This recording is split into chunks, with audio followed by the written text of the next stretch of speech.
नमस्कार स्टूडेंट्स, आपका हमारे YouTube चैनल आर के क्लासेस के नीचे हमें स्वागत है। हमारा राजस्थान कक्षा 6 भाग 1 के अंतर्गत आज हम अध्ययन करेंगे अध्याय 5 आज़ादी से पूर्व सरकार का स्वरूप। आज़ादी से पूर्व सरकार का स्वरूप कैसा था, यानी आज़ादी से पहले हमारे राजस्थान में किस प्रकार की व्यवस्था थी, इसके बारे में हम अध्ययन करेंगे। इसमें मुख्य बिंदु है जो हाईलाइट किए गए हैं। जागीरदार क्या है? पर्यटक किसे कहते हैं? पर्यटक वे लोग हैं जो विदेशी भी हो सकते हैं और स्वदेशी भी हो सकते हैं, जो किसी ऐतिहासिक भवन को देखने के लिए हमारे राजस्थान में आते हैं। तो वो क्या कहलाते हैं? पर्यटक कहलाते हैं। जागीरदार क्या है? पहले जागीरदार ही गांव के प्रशासक होते थे और इनके पास ही गांव की देख रेख की जिम्मेदारी होती थी। जैसे आजकल क्या सरपंच होते हैं, इसी प्रकार पहले जागीरदार ही गांव के प्रशासक होते थे और इनके पास पूरे गांव की जिम्मेदारी देख रेख की होती थी। आज़ादी से पहले हमारा राजस्थान वर्तमान स्वरूप में नहीं था। यह मुख्यतः विभिन्न रियासतों में विभाजित था। तो 19 रियासतें थी और 3 ठिकाने थे, इनमें ये विभाजित था। शासन का यह प्रकार राजशाही शासन कहलाता था। जो रियासतें थी ना 19, इनमें राजाओं का शासन था और ये शासन क्या कहलाता था? राजशाही शासन कहलाता था। राजशाही शासन का स्वरूप कैसा था? राजशाही शासन का स्वरूप, राजस्थान के विभिन्न रियासतों को राज्य भी कहा जाता था। सिसोदिया, राठौड़, कछवाह और चौहान आदि वंश है वो राज्य करते थे। ये अलग अलग राज्य थे किंतु शासन व्यवस्था लगभग समान थी। रियासतों के शासन संचालन के लिए केंद्रीय व्यवस्था के पदाधिकारी केंद्र के अंदर राजा होता था, फिर मंत्री, बख्शी और खजांची परगना के अधिकारी थे। तो इनके बारे में देखो, हम संक्षेप में देखेंगे। राजा कौन था? राजा राज्य की संपूर्ण शक्ति का सर्वोच्च केंद्र होता था। सामान्यतः राजा अपने सलाहकारों एवं मंत्री परिषद के सदस्यों के सहयोग से शासन संचालन करते थे। तो संपूर्ण शक्ति है वो केंद्र की किसके पास थी? राजा के पास। यहाँ तक कि न्याय करने की शक्ति भी राजा के पास थी। मंत्री क्या काम करते थे? राजा अपने शासन कार्य में सहायता हेतु मंत्रियों की नियुक्ति करते थे। प्रमुख मंत्री को दीवान कहते थे। प्रमुख मंत्री को क्या कहते थे? दीवान कहते थे। राजा समय समय पर इनसे मंत्रणा करके राजकार्य की जटिल समस्याओं को सुलझाते थे। तो ये मंत्री का कार्य है। बख्शी का क्या कार्य था? सेना को वेतन देने तथा सेना संबंधी अन्य कार्यों की जिम्मेदारी किसकी थी? बख्शी की होती थी। तो बख्शी को अच्छी तरह याद रखना है, प्रतियोगी परीक्षाओं के लिए बहुत ही महत्वपूर्ण है। बख्शी। खजांची कौन है? देखो, आमदनी और खर्च के हिसाब को संतुलित रखना और बचत को सुरक्षित कर राजकोष में वृद्धि करना किसका कार्य था? खजांची का कार्य था। यानी हिसाब किताब रख करके जो भी राशि आती थी कर के रूप में, उसको खजाने के अंदर या राजकोष में जमा करवा देता था। यह कार्य किसका था? खजांची का। परगना अधिकारी, राज्य है वो परगना में विभाजित था। यानी आज का जो जिला है, जैसे आज हमारा जो राज्य है वो किस में विभाजित है? जिलों में विभाजित है। तो इसी प्रकार उसमें जो राज्य है वो परगनों में विभाजित था, यानी आज का जो जिला है वो उसमें क्या कहलाता था, परगना कहलाता था। परगने में शांति व्यवस्था बनाए रखने की जिम्मेदारी किसकी थी, परगना अधिकारी थी। आजकल जिला कलेक्टर की होती है और उसमें परगना अधिकारी की होती थी। ग्राम राज्य की सबसे छोटी इकाई थी। ग्राम का प्रशासन ग्राम पंचायतें करती थी। जागीरदारी व्यवस्था, देखो जागीरदारी व्यवस्था के बारे में और ज़्यादा हम पढ़ेंगे। यह एक व्यवस्थित राज्य के लिए प्रशासनिक व्यवस्था अनिवार्य तथ्य है। राजस्थान के मध्यकाल का संपूर्ण शासन तंत्र राजा और जागीरदारी व्यवस्था पर आधारित था।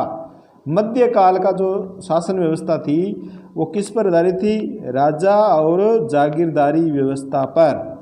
राजस्थान की जागीरदारी व्यवस्था रकत संबंध एवं कुलीय भावना पर आधारित प्रशासनिक और सैनिक व्यवस्था थी। यानी राजस्थान के अंदर एक ही परिवार के, एक ही रकत के लोग हैं वो जागीरदार बनते थे, राजा और प्रशासन के अंदर काम करते थे या सेना में काम करते थे। जागीरदार का कार्य, जागीरदार का क्या कार्य है, उस जागीर की सुरक्षा एवं उसका शासन संचालन करना। यानी जो राज्य की या लोगों के पास जो ज़मीन थी उनकी सुरक्षा करना, वो लोगों की नहीं होती थी, राज्य की होती थी और उनको कृषि कार्य के लिए प्रदान की जाती थी और उनसे क्या लिया जाता था, लगान या टैक्स लिया जाता था। और उस टैक्स की जो देखभाल है या लेने का जो कार्य है वो कौन करता था, जागीरदार करता था। बाद के समय में योग्यता के आधार पर जागीरें प्रदान की जाने लगी। पहले तो ये वंश के आधार पर था और बाद में योग्यता के आधार पर कर दिया गया। यह व्यवस्था कब से प्रारंभ हुई, जागीरदारी व्यवस्था का प्रारंभ, तो देखो कब से प्रारंभ हुई, राजपूतों के शासनकाल में। जागीरदारी व्यवस्था कब से प्रारंभ हुई, राजपूतों के शासनकाल से जागीरदारी व्यवस्था है वो प्रारंभ होती है। जागीरदारी व्यवस्था का स्वरूप, जागीरदारी व्यवस्था का स्वरूप, राजस्थान में यह रकत संबंध पर आधारित सहगोत्रीय कुलीय व्यवस्था थी। एक ही जाति के लोगों को जागीरदार बनाया जाता था। राजा महत्वपूर्ण प्रशासनिक पदों पर जागीरदारों को नियुक्त करता था। राजा और जागीरदार के संबंध स्वामी और सेवक के नहीं होते थे बल्कि भाईचारे एवं सौहार्द्र पर आधारित होते थे। यानी स्वामी और सेवक का इनमें संबंध नहीं था, भाईचारे का संबंध था। मध्यकालीन जागीरदारी व्यवस्था के रूप में परिवर्तन, बाद में देखो किस प्रकार परिवर्तन आता है। मुगल काल में मुगलों से संधि के कारण शासकों की जागीरदारी पर निर्भरता कम हो गई। मुगल काल में मुगलों से संधि हो गई, किनकी, यहाँ के जो रियासतों के जो शासक थे ना उनकी मुगलों से संधि हो गई। शासक मुगल मनसबदार बन गए, शासक खुद ही मुगलों के क्या बन गए, मनसबदार बन गए, उन्हें मुगलों का संरक्षण प्राप्त हो गया। इससे शासक जागीरदारों के साथ स्वामी जैसा व्यवहार करने लगे। प्रारंभ में जागीरदार युद्ध एवं शांति के समय राजा को अपनी सेवाएं देते थे, लेकिन मध्यकाल में सेवाओं के साथ कर व्यवस्था निर्धारित कर दी गई। भी आपको सेवाएं भी देनी है और कर भी देना है, जिसका उल्लेख जागीर के पट्टे में किया जाता था। मुगल शासन प्रणाली की कुछ व्यवस्थाओं का प्रभाव राजस्थान पर भी पड़ा। रियासतों ने अपने प्रशासन को परगनों और ग्रामों में विभाजित किया।